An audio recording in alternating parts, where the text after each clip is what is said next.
Namaskar, good evening, and a very warm welcome to this special briefing on Prime Minister's engagement today. I apologize for the slight delay which we had. The day was a mix of bilateral meetings and also multilateral meetings for the Prime Minister. And to brief you on Prime Minister's engagement today, I have with me Secretary East, Srimati Vijay Thakur Singh. I also have the Additional Secretary, Ministry of Commerce and Industry, Shri Sudhanshu Pandey, and Joint Secretary Indo-Pacific, Shri Vikram Doraiswamy. We will begin with initial remarks by Secretary East, and then we will take some questions from the audience. Thank you, ma'am. The floor is yours. Good evening. Today is the third and the last day of Prime Minister's visit. His engagements today included bilateral meetings with the Prime Ministers of Japan, Vietnam, and Australia. He also participated in the 14th East Asia Summit, as well as the 3rd RCEP Summit, and participated at a special lunch hosted by Thailand. At the lunch event, the leaders had exchanged their views on global sustainable development agenda. In this context, a statement on partnership for sustainability was adopted by the leaders at the 14th East Asia Summit. This is the 6th time that Prime Minister is participating in the East Asia Summit. And at this summit, which is the 14th, the leaders reviewed the future direction of EAS and also exchanged views on regional and international issues such as Indo-Pacific, terrorism, violent extremism, and transnational crimes. They also discussed South China Sea, the situation in the Korean Peninsula, as well as in the Rakhine State in Myanmar. Prime Minister underlined the priority India attaches to firm and unambiguous action against terrorism, which is the most heinous transborder crime, as also action against those who abet, shelter, and support terrorist groups. EAS leaders emphasized the imperative of acting against terrorist groups, violent extremism, and also the use of internet for radicalism and terrorism. Apart from articulating India's position on these issues, which I mentioned above, India welcomed ASEAN's outlook on Indo-Pacific, reaffirmed ASEAN centrality in the region, and highlighted conversion with our own Indo-Pacific vision. In this light, Prime Minister proposed an Indo-Pacific Oceans Initiative to conserve and sustainably use the maritime domain and to make meaningful efforts to create a safe, secure, and stable maritime domain. Focus areas of this initiative include creating partnerships among interested states in several pillars ranging from enhancing maritime security to preserving and sustainably using marine resources, building capacity, disaster prevention and management, as well as working together in trade and maritime transport. Thailand, as the current chair of ASEAN, thanked Prime Minister for this initiative and looked forward to discussing this further. And Australia has already indicated its interest in working with India to develop this initiative. Prime Minister also announced some other initiatives at the East Asia Summit. These included a EAS seminar on maritime security and cooperation, which is scheduled in 2020 in Chennai. In the summit, East Asia Summit, the leaders reaffirmed their commitment to the further strengthening of the EAS, and 3 statements were adopted by the leaders. One on partnership for sustainability, which I mentioned earlier, combating the spread of illicit drugs and cooperation to combat transnational crimes. These were adopted, and to combat the spread of illicit drugs. So these were the 3 statements which were adopted by the leaders. Then Prime Minister, I will go through the bilateral meetings. Prime Minister's bilateral meeting with the Prime Minister of Japan. In that, the 2 leaders reviewed the progress on Mumbai-Ahmedabad high-speed rail project and welcomed the inaugural 2+2 Foreign and Defense Ministerial Dialogue, which will focus on bilateral security and defense cooperation. The 2 leaders also agreed to strengthen bilateral cooperation, including in third countries, for peace, progress, and prosperity of the Indo-Pacific region. Our Prime Minister looked forward to Prime Minister Abe's visit to India for the India-Japan Annual Summit in December 2019. The second bilateral which Prime Minister had was with the Prime Minister of Vietnam, who will now take over the chair of ASEAN, and so he said that we would fully support Vietnam as it chairs the ASEAN as it is the chair of ASEAN next year in its work. The two leaders then reaffirmed the commitment and the importance that they attach to the comprehensive strategic partnership. They reviewed the progress which is being made in the bilateral relationship, in defense and security. They looked at the economic partnership and working together in various fields, including in the oil and gas sector. They welcomed the commencement of direct flights between the two countries. You have a flight now between Calcutta and Ho Chi Minh City, and Vietjet will also be starting a flight from Hanoi to Delhi. So in all both the leaders spoke about the importance that this relationship has in the Indo-Pacific region. Prime Minister of Vietnam invited Prime Minister Modi to visit Vietnam. And this is a part of the high-level exchanges that we have between the two countries.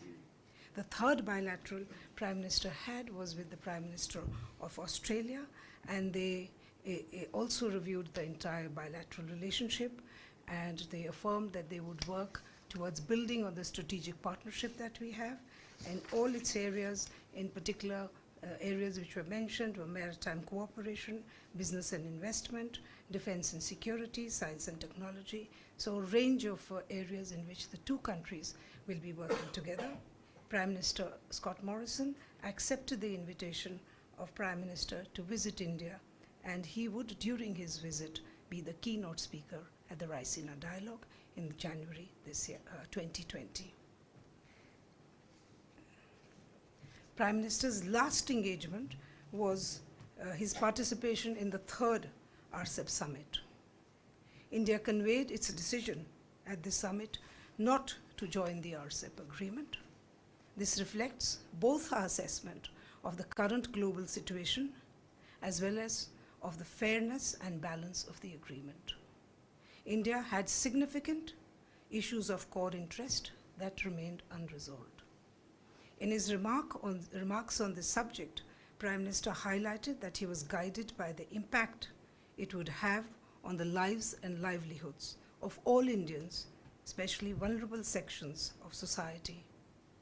He spoke of Mahatma Gandhiji's advice on recalling the face of the weakest and the poorest, and then ask if the steps are of any use to them. India has participated in good faith in the RCEP discussions and has negotiated hard with a clear-eyed view of our interests. In the given circumstances, we believe that not joining the agreement is the right decision for India. We would continue to persevere in strengthening our trade, investment, and people-to-people relations with this region. Prime Minister would be returning to New Delhi later this evening. Thank you. Ma'am, thank you very much. The three press releases, on Prime Minister's bilateral, they are all uploaded on the website. Any questions? Manish? On the RCEP, you said that Prime Minister clearly conveyed our decision not to join RCEP. Does that mean that we are not going to be joining RCEP at all, or is it a holding operation, that we have some issues which are not satisfactorily addressed, that before this we heard that negotiations went down the wire, and also the question related to that is that what impact will it have, given the centrality or the increasing profile of Act East in Indo-Pacific in our foreign policy? What kind of message is sent to the region? Thank you. Thank you, Manish. I'll take all the questions on RCEP if that is okay. Yes, please. I'm Takeshi Narabe from Japanese newspaper Asahi Shimbun. Regarding RCEP, what is the reason that the government of India has decided not to join RCEP? What is the reason? And one more question is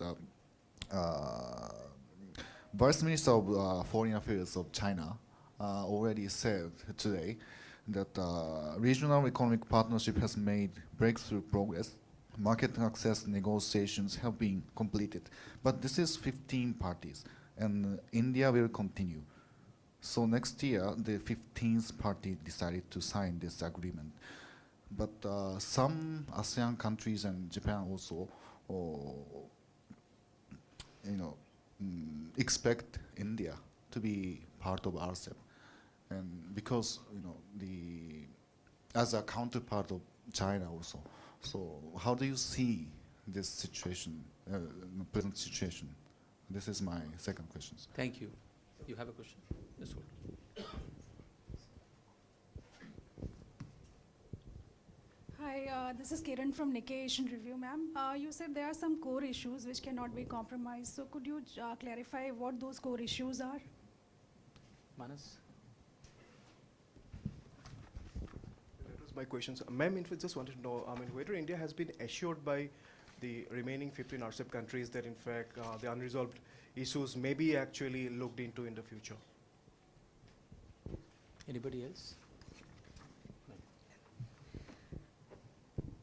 Let me make it clear that we have conveyed our decision not to join the RCEP to the participating countries. The reasons for not joining are the participating countries are aware of it. And I can say that we have had a very clear and a principled position for a fair and balanced outcome of the RCEP. But when we did not see that, and we found that, and you're very clear, it is in my remarks why we have taken the decision. We took the right decision in national interest. I hope that answers all the questions. Any other aspect of Prime Minister's engagement today? Any other question? I see none. Does India feel in subsequent years, as trade and commerce grows, it will feel left out of the a very major block of free trade agreement? Or India is prepared to again start negotiations perhaps when the issues that concern us are reasonably resolved by RCEP? I'll just take one more round of supplementaries and then we will end it. On RCEP? Yeah, on RCEP. Yeah. Madam, the RCEP negotiations were also largely about, India-China. We had a summit between our two leaders in Mahabalipuram some time back, and they said they will strive for, a positive conclusion to RCEP. Sudhanshuji, if you can also shed light that what were the issues of negotiation going down the wire and having such a big decision not to go ahead. What does it add up to? What were the issues finally, as you say, core issues on which we said we will not compromise on? You have? Similar question. So will you stop negotiating with China for trading issues? For China? Let me put it this way, that this RCEP negotiations was among 16 participating countries, and we have conveyed to the other participating countries that we would not be joining the RCEP. So that is where the issue is. And the reason why we were not to be joining the RCEP, I have clearly articulated in my statement, and and if you wish I can repeat the statement, but I think you have it, that those are the reasons why we did not join the RCEP. Thank you. Can we move on to some other topic on the visit? Yes, please. So you mean you will never join the RCEP? Doesn't mean next year or ever. You will never join. You see, I think I have already conveyed that we have conveyed to the participating countries that India will not be joining the RCEP. Ever. Okay, thank you. no. I mean, just no. I think I can only say what has been discussed and what has been conveyed to the participating partners, and we have told them that India is not joining the RCEP.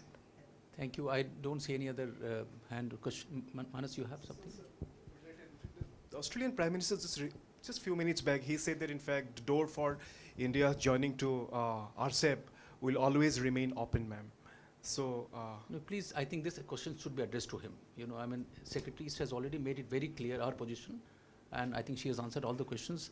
If there are other questions on any other aspect of the visit, we will take on. Otherwise, On the East Asia Summit, from our point of view, what are the big takeaway? I mean, this is becoming a standard annual diplomatic exercise, but is there something very significant which you would like to re-emphasize or underline, you know? Of course, it is an annual summit. It is a leaders-led summit. And I would flag to you the Oceans and Indo-Pacific Oceans Initiative, which was announced by the Prime Minister. thank you very much. This concludes the special briefing from Bangkok. Ma'am, thank you very much, sir. Vikram, thank you all for joining.